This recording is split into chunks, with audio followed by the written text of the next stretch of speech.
ready to do life and business on your terms and truly live your big ticket life.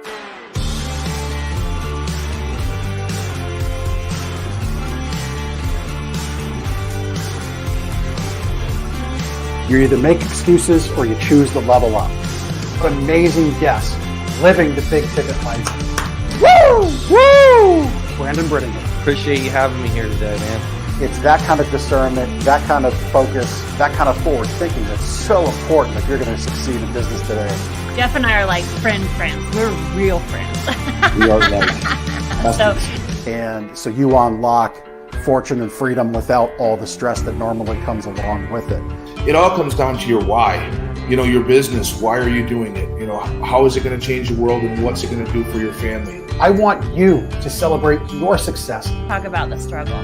But I promise you, the story is in your struggle. They'll never be able to say that about me because people only see me working hard in anything that I'm doing whenever they see me. Focused on your success and the success of those around you. But being that constant in your community, good or bad, whether things are great in the community, bad in the community, who's steady? Unapologetically do business and life on your terms and truly live your big ticket life. What amazing guests living the big ticket life.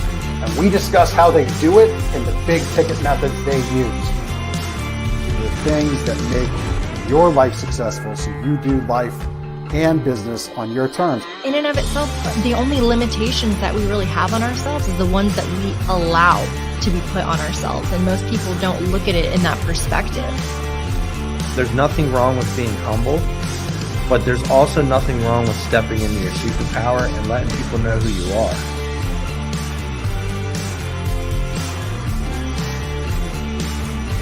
Get ready to do life and business on your terms and truly live your big ticket life.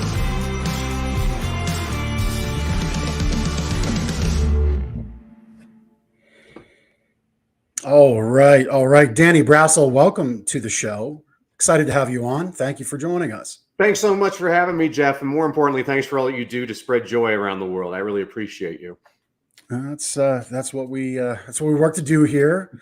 And so in our pre-show, as we were getting kind of warmed up, I have to say to my amazing producer, Chris at Cast Ahead, and if you need anything podcasting, he's the guy to go to. Danny's already said as much, putting words in Danny's own mouth, but he did say them in the pre-show. But Chris, we can never change Brandon Brittingham's comment at the end of our intro, where he says, there's nothing, you need to be humble, but there's also nothing wrong with stepping into your superpower. And in our pre-show, we were talking about Danny's history in education and how he helps people get excited, especially students and kids. If you're a parent and you have a kid and they're struggling with education, or you're a leader in the workplace and you need people to be more engaged, we're talking about his educational experience and all of his skills and passions and ways he wraps all that up together to help people. And we got on the topic of education and where somewhere in our society, we've created this thing of only college graduates can succeed. And so through that intro, those with superpowers without the college degree were Josh Wilson, who has a fantastic canine off the leash training company and franchise. And again, this is not to denigrate college. It's to put spotlight that it's not the only way to succeed. Dante Smiley as a trainer and professional wrestler. There are numerous real estate realtors and investors. Steve Schaubecker as a tactical self-defense gun shop owner. James Emerson with the roofing company. Lori Wren with commercial cleaning, just to name a few. And it's that superpower stepping into something that may not be on that assessment in grade school where you take the quiz and it says, well, you're going to be a garbage man, right? It may not be those kinds of things, or it may not be, well, you're going to be a professor or you're going to be a doctor. But people find their lane, and you said joy. They find something that brings them joy, and it might not be the conventional thing. So, Danny, with all that said, I'm going to pass it over to you to kind of pick up in your view of, let me ask you this question to start. I think a lot of some employers are struggling in the workplace with maybe newer, younger folks that they're hiring and finding ways to engage them. Where's that coming from? How can we maybe help them pick up a couple things in our time today? Oh, that's a good question, Jeff. Thank you for that. So I like, there's a quote by General Eric Shinseki, who was the first Asian American 4-star general and Army Chief of Staff. And he said, if you don't like change, you're going to like irrelevance even less. And that's what I would tell those people that have a new workforce. We have to learn how to go with the flow. I've been working with a lot of schools lately that are freaking out about artificial intelligence and chat GPT. And I basically tell them, well, you can either put your head in the sand or you can embrace it, because I guarantee you the kids know about it. And I think when used properly, it's a very powerful tool. And that's basically everything. It's kind of where humans always go. We always go for the lowest common denominator first. But I'm like, but there's also positives from all these things if you train people in the right way. I mean, you had mentioned my mission is to bring joy back into education in the workplace. And I do that in 4 different ways. First of all, I speak all over the world, at least 100 days a year, to schools, organizations, companies. Secondly, I have the world's top reading engagement program, which in just over 2 months shows parents how to get their kids to read more, read better, and most importantly, to love reading. Third, I work with executives and entrepreneurs just like you, create powerful presentations that get their audience to take the next step, whether that's to purchase their product or to invest in their idea or to donate to their cause. And then finally, because of the pandemic, I was able to meet up with a great gentleman from Ireland, Diarmuid Hudner, who runs a company called Smarties, which is basically a social media platform for kids ages 5 to 12 that teaches kids how to use social media in a positive way, because nobody ever taught anybody how to use social media. Yeah. So the way that works, yeah, it's great. So the way it works, Jeff, is let's say I type a message to you. I say, Jeff, I think you're ugly. It won't let me send the message. Instead, it says, that's not a nice thing to say to Jeff. Here are some nice things you could say to Jeff. And it actually frustrates kids so much that it slows them down, that within 3 days, on average, within 3 days, the kids stop sending negative messages. And this program has basically single-handedly eliminated cyberbullying in Ireland. Now the program's in India, UAE, Turkey, New Zealand, and now I'm in charge of North America, spreading it across the United States, Mexico, and Canada. I mean, isn't that cool? It's pretty incredible. Cool. Yeah. Well, I mean, so I'm sorry. Everything's basically just habit formation, positive habits. That's why the listeners here, I mean, this is a positive habit. So many people waste their time. I have a friend who's a time management expert, and I always give him a hard time. I'm like, there's no such thing as time management. There's priority management. Harvard did a study 100 years ago. They only had 24 hours in their day as well. It's how do you use your time? Yeah, exactly. Man, you touched on so many things that, I know Chris is in the background. He's like, oh, I know Jeff's going to pick up on this. I know Jeff lit up at that. So we touched on AI. Let's pick up where you left off with the cyber Smarties thing. Because education, local education, I work locally in our school district too. I feel help. Some may not think that way, and that's okay. But I know I can point to positive change that's been made and continues to be made. And so I sleep well at night for those reasons. And so to share with our listeners, in case they hadn't heard it, my son, my oldest boy in 10th grade and 9th grade, was really just having a problem and with school and with the path he was on, and wasn't that book kid, and reached a point where he was just mentally exhausted and came to us with suicidal thoughts. And for mom and for me and his mother, my wife, we were pretty shocked at that. It was that emergency moment. And so it's important that you understand where your kids are at. Maybe it's not with the educational course material like it was with my son. Maybe it is that cyberbullying. For these reasons, I tune in to a lot of different forums. One of them is on Reddit. The teachers forum on Reddit is fantastic. If you have anything to do with education, even if you're just a parent with kids in school, it's a good insight to see what your teachers are facing, because they face a lot. And that cell phone thing is incredible. And, our superintendent, who's fantastic, he brought up a very good point to me. When we were in school, the bullying stopped at the bell for the last day. Now it's 24/7. So that cyber Smarties, let's dig into that, because I find that incredible. And, if it in fact can end that habit in 3 days, boy, that's tremendous. And it is life-saving, because you hear these tragic stories of kids that that choose to do terrible things either to themselves or to others. So let's pick up there. Cyber Well, smart.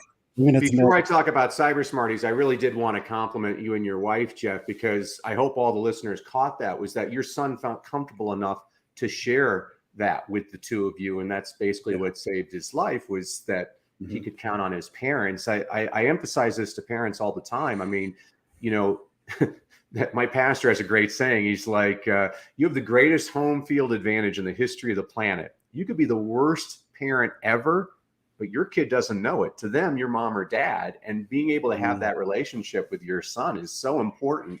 And, you know, the world's just been through a nightmare these last couple of years with the pandemic. And it's really important that we communicate with one another. So kudos to you. I just think that's fantastic. In terms of cyber Smarties, you're absolutely right. I mean, when you and I were kids, you know, we get beat up by the bully at school, but we could always run home. Now those bullies are all over the place, saying negative things. I mean, frankly, I wish this program existed for adults. Adults need to start learning their manners again. You know, people, it drives me nuts in this country. People need to learn how to be able to disagree without being disagreeable towards one another. You don't have to make each other sound like demons just because you disagree. And cyber Smarties, there are so many possibilities for this, Jeff. I mean, I had a meeting with UNICEF about a month ago, and one of my goals is that every kid in Africa, and basically every developing country, I want them to have a solar-powered cell phone where they would be able to have access to this. One of the things that we have on the Cyber Smarties platform is every day we ask how the kids are doing. Well, for UNICEF, I said, well, we could ask the kids, have you eaten breakfast today? Because the thing about kids is they're very honest. And we could find out if there's a lot of kids in a village that aren't getting, they're not eating breakfast, then UNICEF would know which village to send food to. But let's look at it in America. We have the data where we're asking kids, how do you feel today? And the kid can say happy or sad or angry. And then we send them videos that show them, you know, well, if you're sad, here's some things you could do in order to be a little bit happier. But think about that. We have the data, and we can share this with police departments. If a school has a lot of kids that are saying they're angry, we're not going to tell you which kids because we don't have access to that. We just have the general class data. But think about that. We can work hand in hand with police departments and say, we need to do something with this school because there's a high anger level. I think that there's a great way that we can prevent these school shootings, which have been, you know, traumatizing America. This is one of the points I make to people. We've actually lost more students in school shootings this year. We're only in the month of June. We've lost more students in school shootings this year than we've lost American troops abroad in hostilities the last 3 years combined. I mean, that's a ridiculous statistic. And I just don't think that we should be living in a society like that. And again, people can have different points of view. I completely encourage that. I used to tell my students, I'm like, hey, I'm here to teach you how to think, not what to think. I think it's really healthy to be around people that disagree with me. But when we start to chastise people and say, hey, well, you know, you're a bad person because you don't believe the same thing. I'm like, well, what? That's not education. Education is challenging yourself, and education is changing your point of view over time. I mean, I hope to God, I'm a 50-year-old man. I hope to God I have different viewpoints than when I was 20. That's right. Of course. That's what we should all be doing. So I'm sorry, I'm covering a lot of ground. That's a long answer to a short question, Jeff, but this is important to society right now. Yeah, no, it is. You know, so I'll say it this way, but I don't know it's the right word. The tone with what you said about, hey, we can gather data using the Cyber Smarties program to check the temperature of the school population. Yeah. And so the tone in education today that I feel I get back would be negative to saying we could engage local police with kids. Because the tone is that I get, and if I'm wrong, I can be called out on it, and that's okay. Like you said, we can disagree without being disagreeable, right? I think is what you shared. So the pushback is discipline is bad. And, you know, the first reaction to evolve police would be bad. That's the tone that I take or that I hear. I personally don't feel that way. I think it's a mix. So that data could also go to administrators. It could also go to school counselors, Yeah. right? It could be, hey, in this building, we're seeing a spike. And maybe that building can understand why. Maybe there was, I don't know, maybe something locally happened that has people frustrated, kids frustrated, right? So what a powerful tool, though. Yeah. Um, Yeah, I just see that to there's so have. many possibilities for it, Jeff. I mean, there's just ways to really help out kids. That it's all about habit formation. This is my entire reading program is the same thing. I'm like, well, reading is a skill. It can be taught. Just like being an entrepreneur, like you were taught, you've established positive work habits where you have your routine, and this is all we have to do to teach kids positive routines. Instead, we always focus on the negative, and it's kind of like where I'm different when I'm working with entrepreneurs. There's all kinds of speaker coaches out there, and that's great. But this is the point that separates me. Is I was just judging a speaking competition, 1,300 speakers, not a single funny speech, and wow. It That's hard for the Jim Carrey with a PhD to hear. Well, and I'll tell you why. So here, I'll tell you 3 reasons why it's very important to me to be positive and add humor to things. I mean, first of all, I point out to people the world just suffered a pandemic globally for the last 2 years. I think people need hope right now. I don't think people need to hear about, your uncle touching you when you were 7. And I mean, I'm not trying to put that down, but it's like, I'm sick of hearing everybody's sad tales because all of us have them. So that's the first thing. Second of all, I point out to people, do you really want to tell that same story 1,000 times? I mean, I have a friend and his daughter was murdered in a school shooting, and he's given that speech over 1,000 times. I don't know about you, Jeff. You have to be a stronger human being than me to talk about the worst day of your life 1,000 times. And then third, and this is where people get really angry with me. My job, when I feel my responsibility is to give people the hope. I like to get people laughing. I can tell the same joke again and again, and I have a very noble intent. It's to get you to laugh, to smile, to feel good.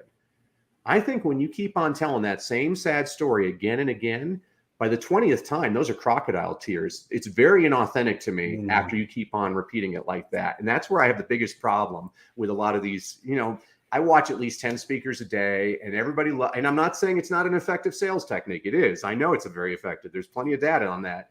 But I prefer to give people the light rather than the darkness. Right. Yeah, no, I mean, there's certainly, and I think you would agree, there's place for it all. It's your preference, and it's where you shine, and it's where you can deliver, which is that superpower, right? That's stepping into your own superpower of laughter and humor and joy. And what a great thing to know and to acknowledge. The Cyber Smarties thing's really cool. I just so hope for you that becomes everything it can be, because what a change it'll make. It'll be such a positive change. Yeah, once we get it, really what's going to happen is, because even though we have data from around the world, America always has to be America. Oh, well, has it worked in America? And so basically this next year, we'll start getting it into schools here in the United States. And believe me, Jeff, once a couple of schools show the effectiveness of the program, all of a sudden the state will adopt it. Every state will adopt it. And it's a positive thing. I mean, I've been in education for a long time, and I've seen lots of wasted money. I'll give you the biggest waste of money in this country. Standardized testing costs this country about $5 billion. Yeah, that's about $5 billion a year. If it was up to me, I would eliminate all standardized testing, and I'd reinvest that money in school counselors, librarians, PE teachers, music programs, art programs, field trips. I swear, Jeff, we figure out whatever kids like, and then we eliminate it from the school curricula. And we find out whatever they hate, and we make it a mandatory part of the system. Yep. And this is where you and I pre-show were having a great conversation about your son. I was being interviewed last week by an anchor woman, and she asked me, well, Danny, what do you think, charter schools or public schools? And my answer was yes. And she said, well, what do you mean? I say, well, for some kids, it's charter schools. Some kids, it's public schools. Some kids, it's private schools. Some kids, it's home schools. Some kids, it's a vocational school. I mean, you and I had a great conversation. Yep. I believe that we sorely missed the boat on vocational training in this country. I think there is nothing wrong with vocational training. And there's so many kids that were, I mean, you and I are readers, Jeff. I read biographies of successful people all the time. And there's one thing that always strikes me about their biographies. They have one thing in common. Almost all of them dropped out of school. And that freaks me out. I'm like, well, what are we doing wrong in the school system? How can we embrace that kid and figure out how to develop a curricula that meets the needs of that kid? Now, it's tougher. I'll tell you right now, it's a lot tougher to individualize. I mean, I've always had at least 33 students in my classroom. And what that means is I have 33 different learning methods. And I have to figure out what gets all the kids turned on all the time. And this is all age levels, whether they're kindergartners or high school students, you know, and this is the challenge. And I really appreciated how you were talking about being able to empathize with the teachers, because, man, we're losing teachers left and right. We're losing administrators left and right. People don't know the statistics in this country right now. I'll tell you just some dire stats. You know, Idaho last year went to a 4-day school week because they can't get teachers to work 5 days a week. It's right now in the Texas legislature to go to 4 days. Oregon passed a law. You don't even need a bachelor's degree anymore to teach. They're so desperate for teachers. I mean, there's one major, I'm not going to talk about this school district, but there's a major metropolitan school district right now that has over 2,000 teacher openings. Right now, the class ratio is 73 students per teacher in that district. I mean, it's crazy. We are losing teachers left and right. We are losing education. And then you have the politicization of school boards and going after principals and superintendents. It's ridiculous. And I don't understand what happened. Like, we need to all figure out, okay, we can agree to disagree, but I think we can all focus on, hey, kids are important. Let's figure out what's best, and let's figure out what's best for each kid on their own. Every kid's a little bit different, and the sooner people figure that out, the better. That's right. And, you know, to continue the conversation, you know, you touched on a few things that I think that are definitely appropriate to business owners, to managers, people that manage sales teams, or any team of people. You know, when you're a teacher in a classroom with 33 kids and you got 33 different ways to teach that lesson, or at least ways that it'll be grasped, little different tweaks. Well, those habits carry through to adulthood and into the workplace. So you have to be mindful of that. Maybe, and we'll touch on that in a little bit, like how business owners can, you know, when they're getting their point across about the big sales event or the new program or the new product or service, like, you got to communicate it out to everybody that's on the front lines and on the back lines and in support, because they're all going to hear it just a little different.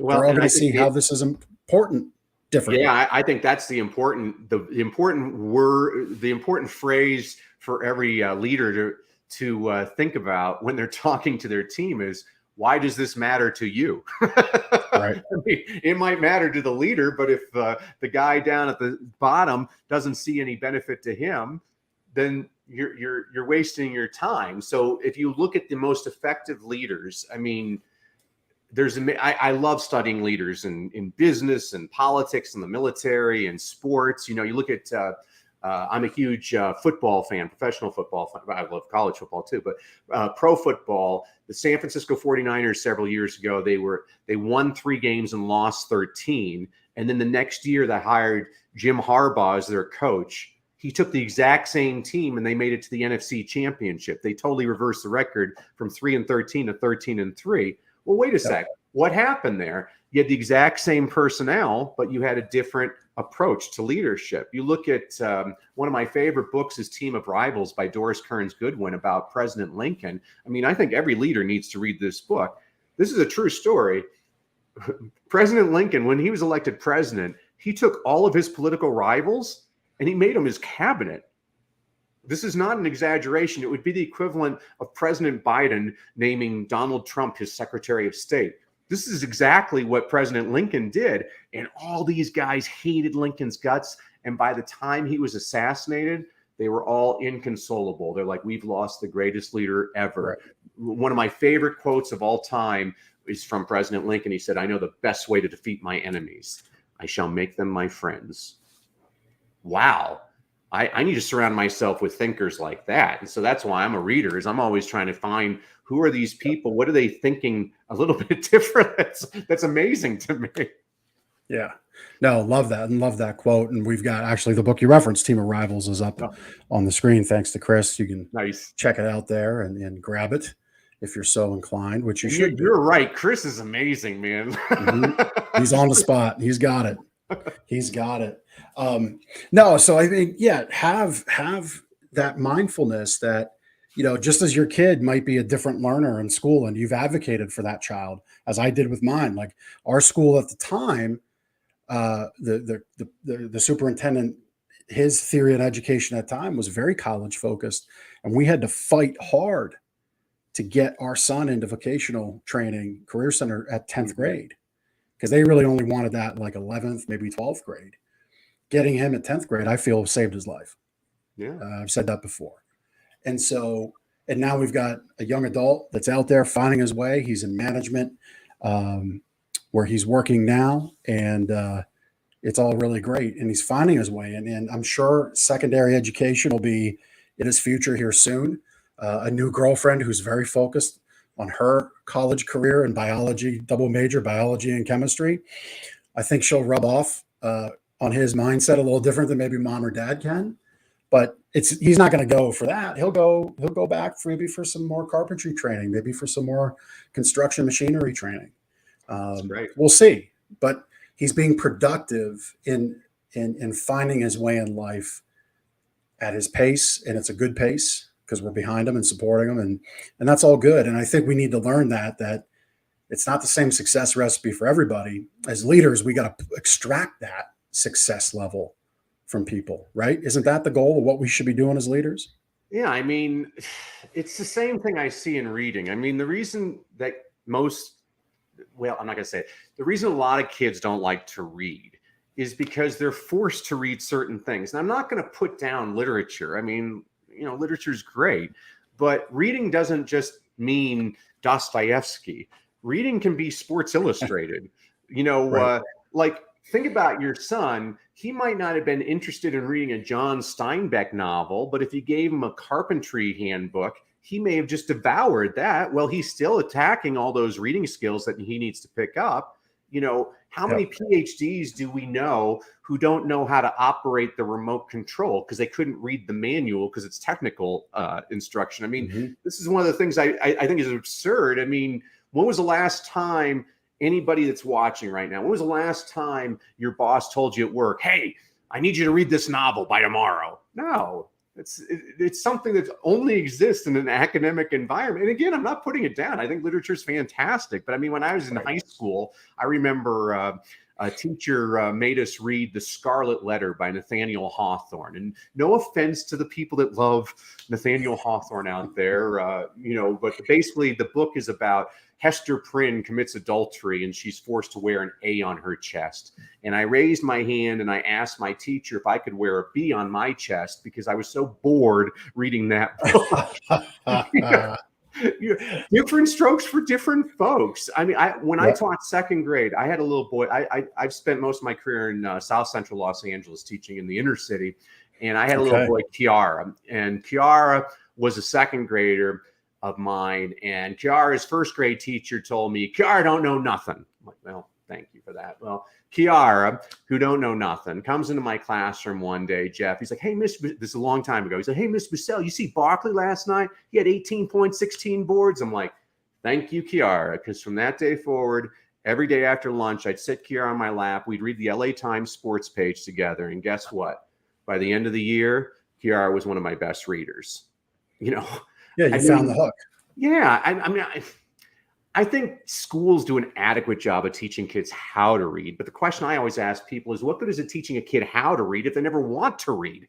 I teach kids why to read because I've never had to tell a kid, go watch TV. I've never had to tell a kid, go play a video game. And I never want to have to tell a kid, go read. I want them to choose to do it because they think it's fun on its own. And so there's all kinds of strategies on that. It's, you and I were having this conversation. I mean, I think I'd have to just completely blow up the education system and start from scratch. We have a completely antiquated system out there that's not serving kids in the 21st century. Yeah, no, I agree 100%. And, I don't want to make this at all education talk, but it is appropriate. It's part of our society. Listen, The kids in school now are going to be taking care of me. Yeah. I am not afraid to say that as a selfish interest. Uh-huh. I'm not afraid to say it. Absolutely You right. know, now listen, I'm I manage my own wealth and my own plans. I say that kind of facetiously, but at the same time, we need the people behind us, the generations behind us, to be a functioning part of our society, because we'll need things to happen in society that people have to do, and they have to be capable, and they have to want to enjoy that, and they have to want to be a part of this society. We just can't have at a certain point a generation check out and then no one checks back in. You talked about reading and ways to engage in reading. I think the single best thing for me in reading was getting to know Howard Berg. Do you know Howard Berg? No. World's fastest speed reader. Oh yeah, I've seen him on TV. Yeah. Yeah. So he, like, back when the Affordable Care Act came out, he was the guy on all the cable networks just reading it, like just through the 8,000 pages. He's like, he did something probably no member of Congress did. Right. Exactly. But he'd be like flying through the pages and he'd stop. Okay, that's good. 700 pages. Okay, that's bad. Oh, that's a new tax. Okay, that's this. And he was just flying through. And so I got his course, and this is why it pays to invest in yourself. And you have a gift. I believe it's a free gift from Danny. Go to reading. As a thank you for everybody bearing with me today, if you go to freegiftfromdanny.com, again, freegiftfromdanny.com, I'm going to give everybody a couple of goodies. First of all, I'll give everybody a complimentary e-copy of my book, Read, Lead, and Succeed. This is a book I wrote for a school principal who was trying to keep his faculty and staff positively engaged. So I said, all right, I'll write you a book. So every week I give you a concept, an inspirational quote, an inspirational story, a book recommendation on a book you should read, but you're probably too lazy because you're an adult. So I also give you a children's picture book recommendation, demonstrates the same concept. You can read that in 5 minutes. And I'm also going to give everybody access to, last summer, I did a 5-day reading challenge online for about 700 parents around the world, where every day for 5 consecutive days for an hour, I'll give you all kinds of ideas on how to get your kid to read more, read better, and most importantly, to love reading. It's also the basis of my my reading habit program that I use. That's as a thank you for everybody. But this is wonderful. I love that you invested in Howard Berg. I know of Jim Quick is also really good with the brain research on. I love his stuff. But anything. This is why I like your program, Jeff. You are facilitating an environment of people who want to get better. And that's all I ever ask of every student. I'm like, don't compare yourself to others. I mean, Teddy Roosevelt said, comparison is the thief of joy. The only person you should compare yourself to is the person you were yesterday. Are you better today? And so I completely agree with you. Go out, everybody out there, invest in yourself, invest in courses like Howard Berg's course, Jim Quick's course, anything that can make you a little bit better. That's why I listen to podcasts. I mean, I was watching a horrible show on TV the other day called The News, and it just totally depressed me. It doesn't help me at all. I have an uncle who watches cable news 24 hours a day, and I asked him recently, I'm like, oh, did President Biden ask you for any consulting help? He's like, no. And I'm like, oh, I thought that's why you watch the news all the time, because there's no point. I mean, all it's going to do is make you miserable. You're going to see, oh, there's a war here. There's a kid missing here. This politician's rotten. It's never positive. So focus on solutions, not problems. Yeah. No, I agree 100%. You made me laugh about the news. Yeah, it is a terrible program. The reason I brought up Howard and the reason I brought up your gift. So, investing in yourself, and listen, for some people, dollars and cents just may not make sense at the moment. I get that. We understand that. That's why people who like Danny, who are great, we do put out stuff to help. Like, I have my Main Street Masterclass. I don't even ask for name and email. I just put it out there because I want people to have it. So when I go on shows, that's my gift. And that's a way you can invest in yourself. We've got supercomputers in our hands here, in our cell phones. Use it for more than social media. But the biggest thing I took from Howard, because I was not a reader at all. I remember having to read through Lord of the Rings, which is a good book. It's for middle school, high school. I think it was 8th grade or 9th grade. No. Anyway, I wasn't all that interested. And I kind of thumbed my way through it, and I just kind of picked out parts and pieces. I do Howard's course, and I realized what I was doing was picking out, as he would call it, the schema, the visuals, and I was getting the highlights. And now I take books on airplanes, and people will look at me like I've got three heads. Read 3 books on an airplane from Baltimore to Texas, which is a routine trip for me. And so that speed reading program was fantastic for me. Now, maybe that's not for you. Maybe there's another style. Maybe there's another way. Maybe you'll get great tips from Danny. I hope you'll get great tips from Danny, and I'm sure you will. But yeah, being interested in furthering your education in life and expanding what goes in your brain is all very, very important. Well, you're right. I mean, it's like this thing. You talked about this supercomputer all of us have in our hands. Most people waste their time on social media figuring out what the Kardashians are doing. But I always point out to students, I'm like, this, when used properly, can be a very strategic tool. So I give myself update reminders every single day on my calendar. And so I'm one of these bad Christians that never like memorize scripture. And so I'm always trying to learn new pieces of scripture. And so, so like every day now at 4:08 p.m., I have an alert to learn Philippians 4:8, which is, I'm still learning it. Finally, brothers and sisters, whatever is true, whatever is noble, whatever is right, whatever is pure, whatever is lovely, whatever is admirable, if anything is excellent or praiseworthy, think about such things. Okay, I'm getting it. When I read the book Dune, I was interested. They have a thing called the Litany Against Fear. And so every day at 9:11, I get an update to learn the Litany Against Fear, which is I must not fear. Fear is the mind killer. Fear is the little death that brings total obliteration. I will face my fear. I will permit it to pass over and through me. I'm still learning that one. I got married on December 20th. So every day at 12:20, I have a reminder to tell my wife I love her. I mean, so basically what I'm doing is I'm using this as a strategic. Very cool. Yeah. But I like that. Yeah, the problem in school is we're telling kids what is right to read. I'm like, there's nothing that's right to read. I mean, the research is very clear on this. It doesn't matter what you read. What matters is how much you read. It doesn't matter if you're reading James Joyce or James and the Giant Peach. People who read more read better. I mean, going on those flights all the time from Baltimore to Texas, that's wonderful. I love that. I commend you for that.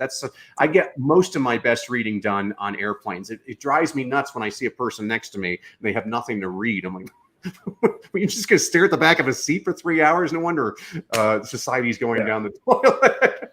Yeah. Well, and you brought up the Kardashians, and they're often the butt of jokes. Pun, but Kardashians, butt of jokes. Maybe not that good of one, but anyway, they're often the butt of jokes. But so the thing that I feel we're not doing as a society now, whether this is in a school desk or as an adult, making them the butt of a joke, people aren't asking why are they doing what they're doing. How have they as a family become a series of billionaires? How does that business work? We don't ask those questions because we're not taught how to ask those questions. Yeah. I want to go back to like minute 5, the AI conversation, because there's actually record of this out there. I spoke at our school board meeting about how I felt the bedrock of education was shifting under our feet because of AI.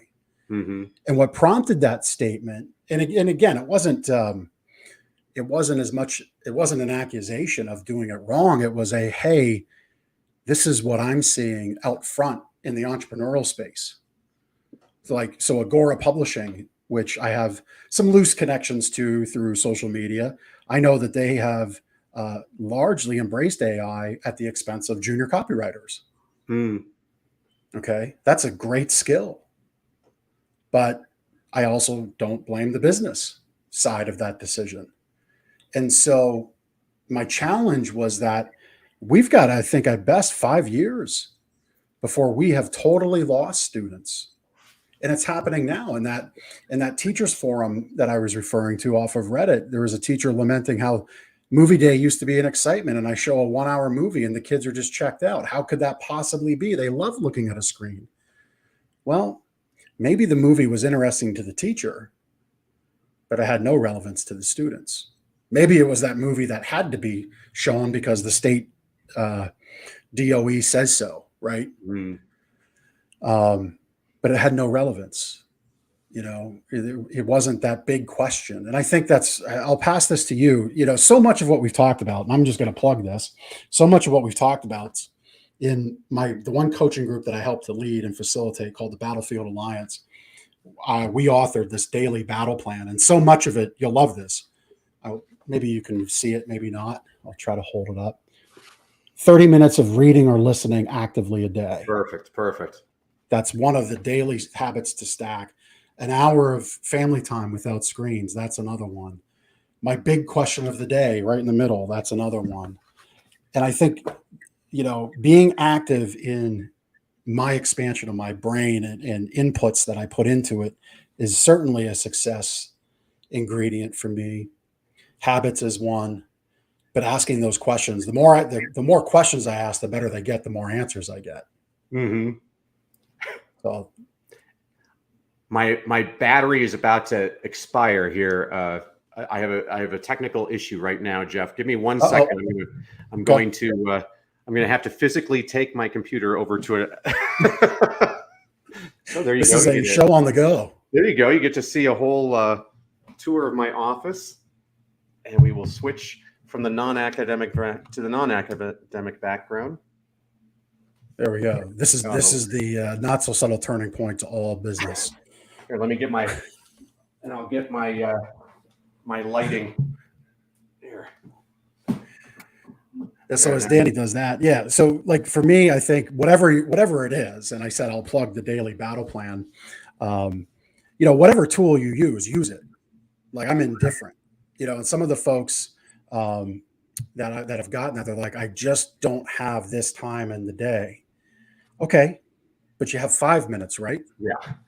Start with the habit and then expand that time. Absolutely, Jeff. So my reading habit, my program's called thereadinghabit.com, and basically I give parents a 5 to 7 minute video every day for 67 consecutive days. So the two numbers I always want people to remember are 67 and 20. And so first off, the number 67.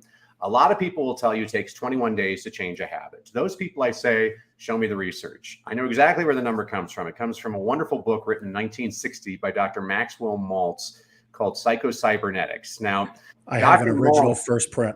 It's a fantastic book. Well, Dr. Maltz was a plastic surgeon, and in the preface of the book, he mentioned that he noticed it took most of his patients about 21 days to get used to their new face. Well, a lot of personal development, self-help gurus, people that I respect, by the way, started telling people it takes 21 days to change a habit. And that number is completely facetious. It's based on no research whatsoever.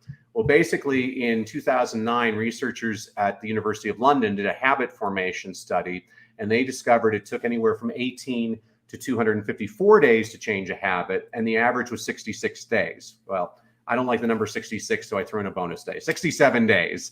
And it depends on the type of habit you're trying to change. So, for example, if you want to drink a glass of water before breakfast, that might take 18 days to make that a habit. But if you want to quit smoking, that's going to take 254 days to change that habit. Here's why this is important to remember, Jeff.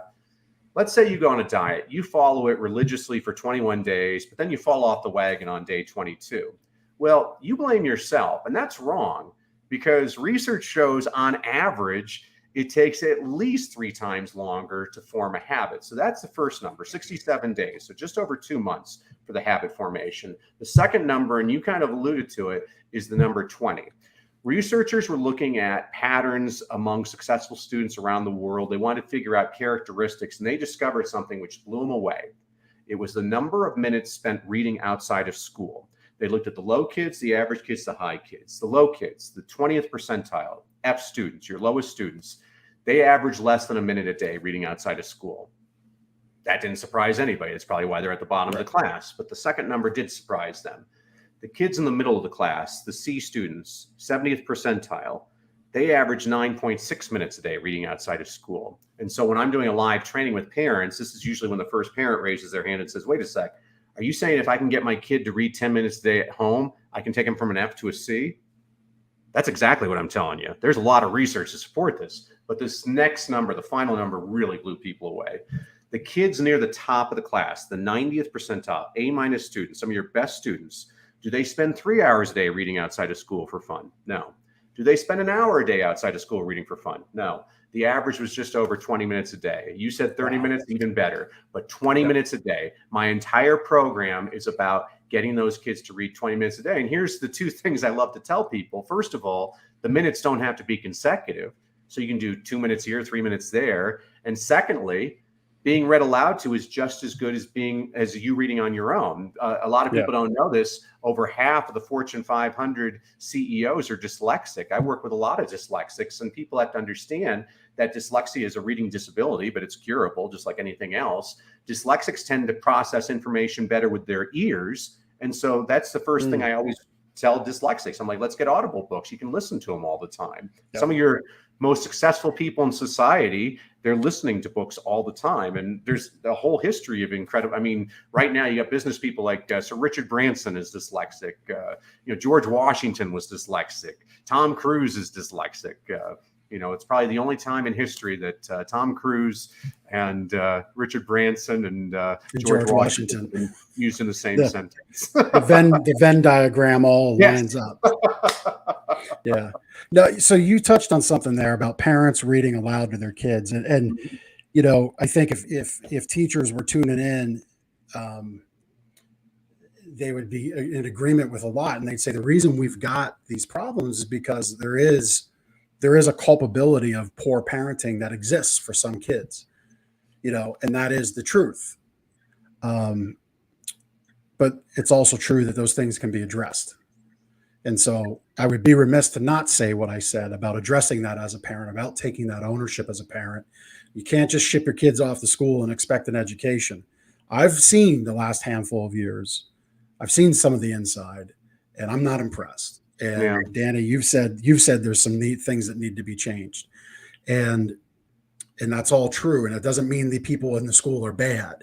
It means they're up against what they're up against. They have their own forces to work with, everybody's got their own master to please, so to say. But as a parent, it's your responsibility for your children. And and that does start at home. So that reading aloud can happen. And it is just 20 minutes a day.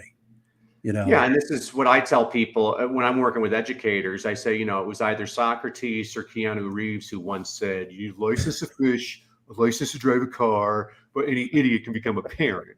Well, now that I'm a parent, that's been proven true. But in defense of parents, nobody gives them a manual at the hospital. And one of my jobs as an educator is to help educate parents on some simple strategies that they can do with their kids. So, one of the best strategies I give parents is they'll say, "Oh, I have nothing to read at my." I'm like, "Oh, you have something to read at home." I've always taught in the inner city, and people say, "Oh, I have nothing to read at home." I'm like, "Oh, you do though." President Bush Sr. signed a very important law over 30 years ago. It said every single television set sold in America has to have closed captioning. Turn on the closed captioning. And people will say, well, wait a sec.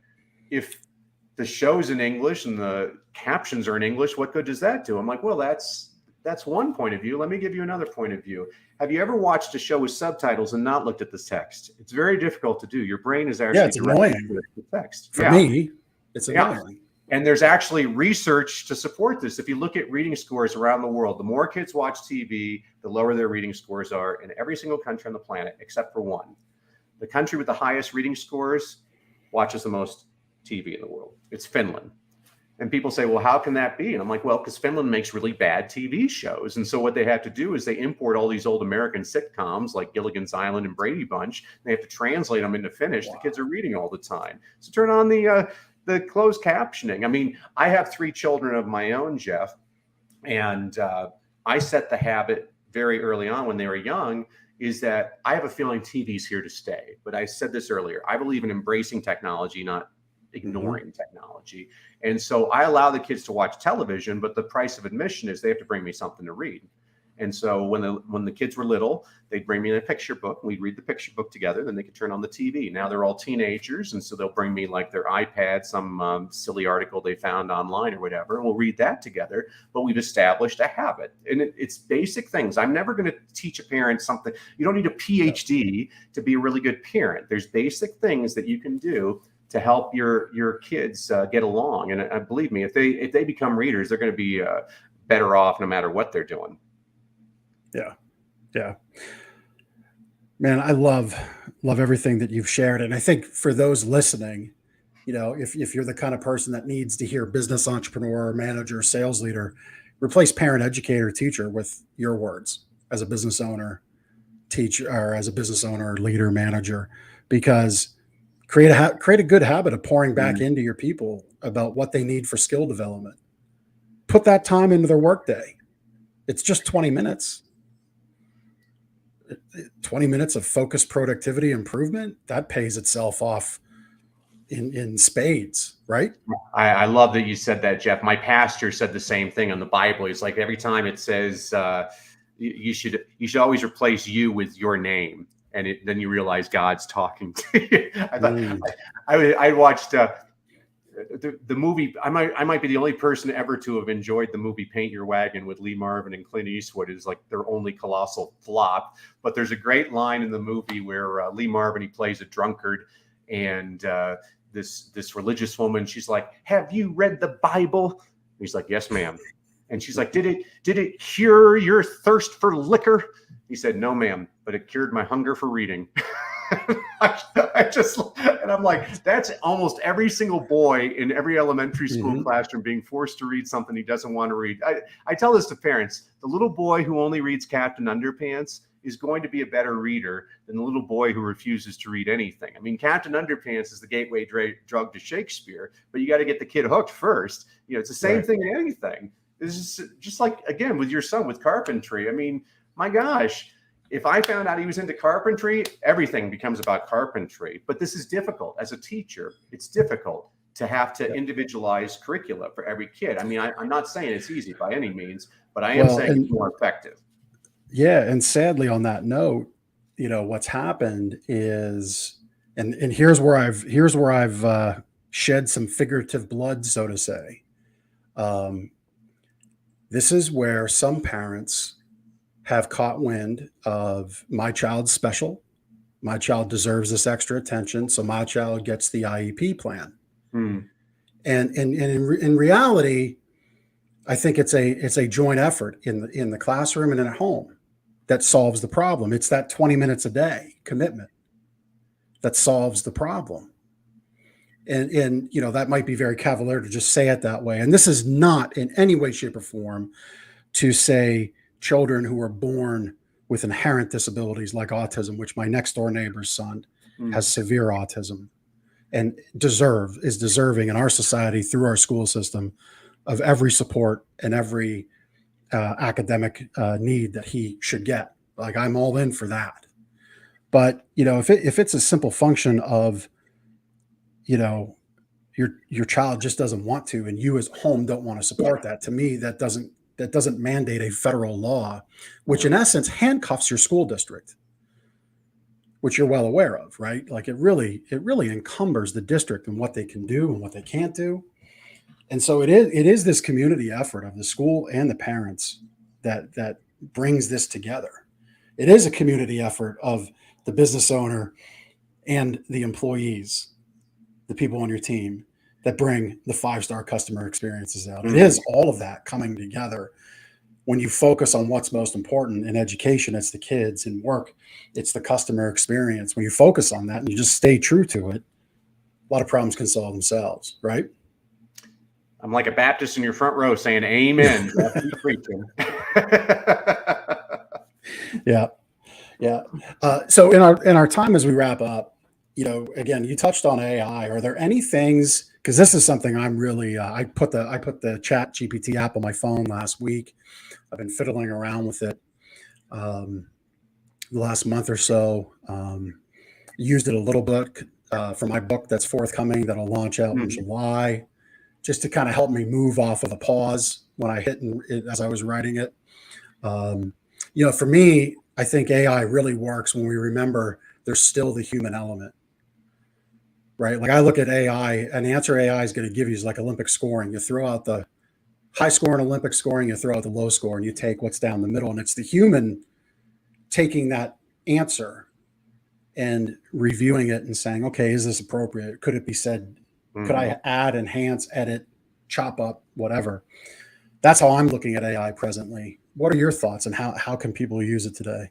Yeah, I agree with you, Jeff. I think that, again, we need to embrace AI. It's here to stay. And I completely agree with you. The world, I don't even know if it's going to be 5 years. It's going to be very drastic here in the next couple of years. You're going to see some major changes. The thing with AI that people have to understand is AI is only good as its input. So you have something like ChatGPT, which is one form of AI, which is great, but it's taking all of its sources from all over the internet. And so you'll see if you ask questions or whatever, there's a couple of things it does. First of all, it makes tons of grammatical mistakes. Second of all, it also lies. It often just lies. It creates information that doesn't exist. So I think that's fun. I feel reassured because it doesn't understand humor, because I've tried to get AI to write jokes and stuff and it doesn't understand it. So I'm like, okay, I'm still the job.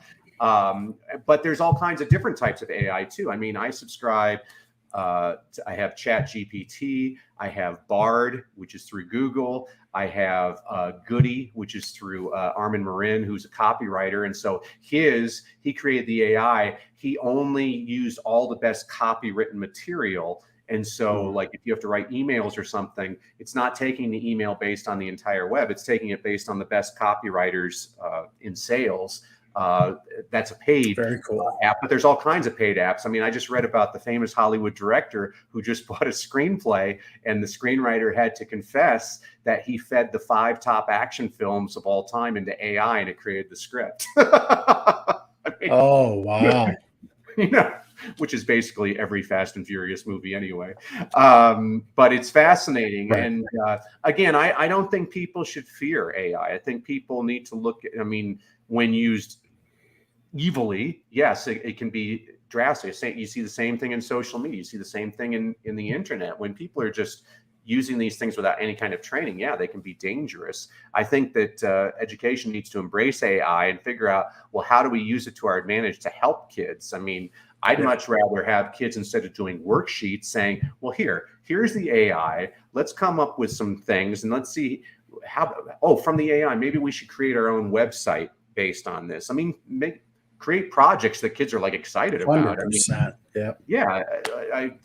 I mean, there's no, like, I was just with a teacher and I'm like, why are you having this kid write when the kid hates writing? But if you put a movie camera in that kid's hand, or an iPhone, the kid can shoot a movie and do the cover every standard that you're trying to cover, but the kid would actually be excited. They'd spend an extra 100 hours of their own free time on it because they're excited about it, rather than, you know, school shouldn't stink. Like it bothers me when I see kids that hate school. I'm like, you know, my job every day, I'm like, oh, this is going to be a freaking amazing day, kids. Like, oh, you have no idea all the amazing things that are in store for you. I mean, I want my kids thinking it's like going to Willy Wonka's chocolate factory. And unfortunately, we don't see that a lot. And I don't blame teachers, because, you know, the teachers, they have a lot on their plate. It's anytime there's a problem, we throw it onto teachers' plates. And, you know, I think we need to praise teachers and honor them rather than disparage them. Yeah, I agree with that. It's there's a lot that they have to do. There's a lot that they also get to do. It is a responsibility. It's a great responsibility for our society, but that respect for that position, yes, I agree. 100%. Yeah, I'll work with school districts will bring me in for 2 days, Jeff. And so day 1, I work with the teachers. On day 2, I work with the administrators. But on the night of day 1, I work with the parents, because I think you need all 3 of those players on the same page. And that's how you move. Love that. Yeah, you got to get them all together. You know, and I love that you also added the component of the business community too. I'm constantly working with local businesses to figure out, well, what can we do together? You know, that's how you affect change. But instead of just being critical on the sidelines, like, be a player. Yeah. Right. Exactly. Love that. That's a great way to wrap up. Don't be critical on the sidelines. Be a player.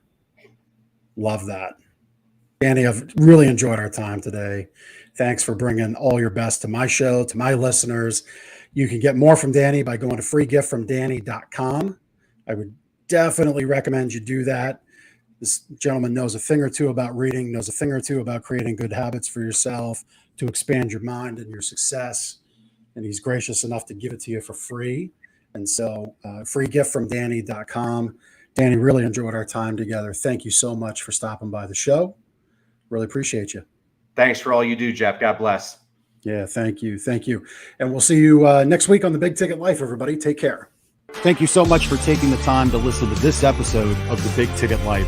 You've heard from another amazing guest living their own big ticket life, and now it's time to live yours. First, I'd love for you to take me up on my free gift to you. Claim your gift at gift.thebigticketlife.live. That's gift.thebigticketlife.live. See, all your life you've been told what is and what isn't possible by the loudest voices from the cheapest seats. It's time to finally do life and business on your terms. Sure, you've heard similar things, but without clarity on what can be done, it's easy to have your customers, employees, maybe even partners, and your spouse keep you from truly living a big ticket life. My big ticket methods shift you into that investor seat in your business, away from commodity and away from competition, into a market of one, so you can finally live your own big ticket life. So my gift to you is for you to book your discovery call today, where we'll uncover first the Chivo behaviors, those chief everything officer behaviors that hold you back, and why moving into the investor seat in your own business is critical. 2, we'll uncover the premium position that's up for grabs right now in your market that you're missing out on. And 3, which big ticket methodologies are just waiting to be dropped into your business to explode your sales and profits. So again, thanks for listening to this episode. I'd love for you to take action right now. Accept this gift, book your call, go to gift.thebigticketlife.live. Again, that's gift.thebigticketlife.live.